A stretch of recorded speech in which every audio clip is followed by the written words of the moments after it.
กกับบ่มีเนี่ยเบิกเคยไปกดไลค์ให้เต้งในโฟตัวนี้นะไลค์กำลังสินลายแล้วเขาไปปลุก กำลังสินอดอล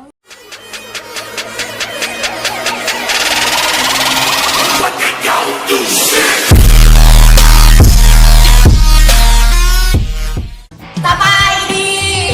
ไม่น้องมีบริษัทที่ให้ทุกคนมาเปิดซื้อเลือกกันเนาะว่าเลือกอันนั้นหาเจ้าบอสลัดได้ไหมไหวนั่นเข้าโอ้ได้เลยเนาะอย่าลืมติดตามผักส้มและกดไลค์กดแชร์เลยกลับไปใหม่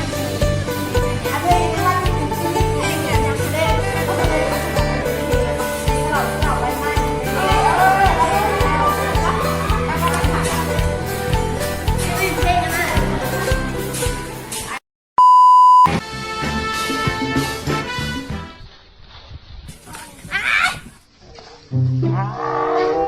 ยังบ่ดีนะนะ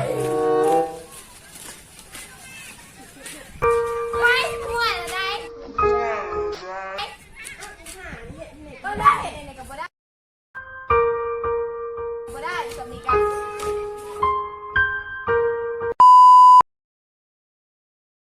อันนั้นหายไปคู่อันหมายน้ำเขาเนี่ย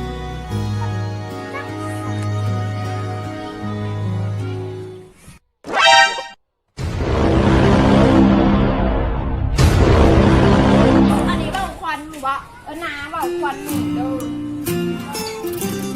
บอกไว้งั้นนี่จะหนูบอกหนูต้องกินมันก็ได้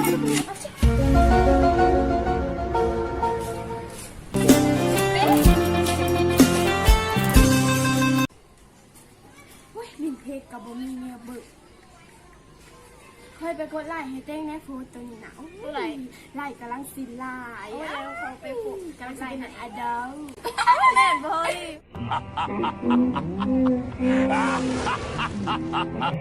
ติดอดอลเด้อเฮ้ยหัวอันนั้นไซส์ติดตะแหล่ต้องไปหาเรียก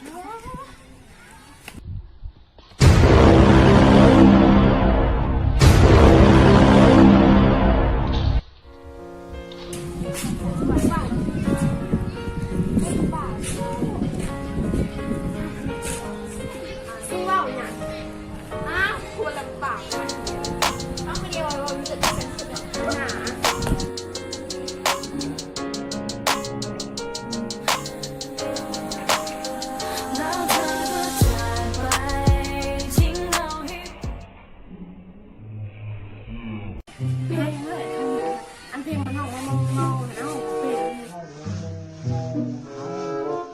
เป็นเพลงมันอะไรของพี่ลูก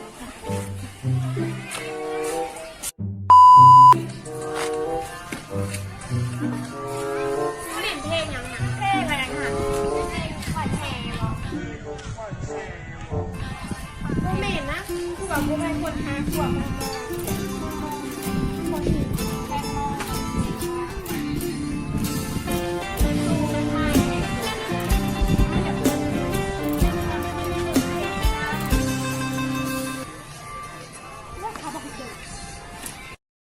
เพลงมันดังๆมันตามมาจุด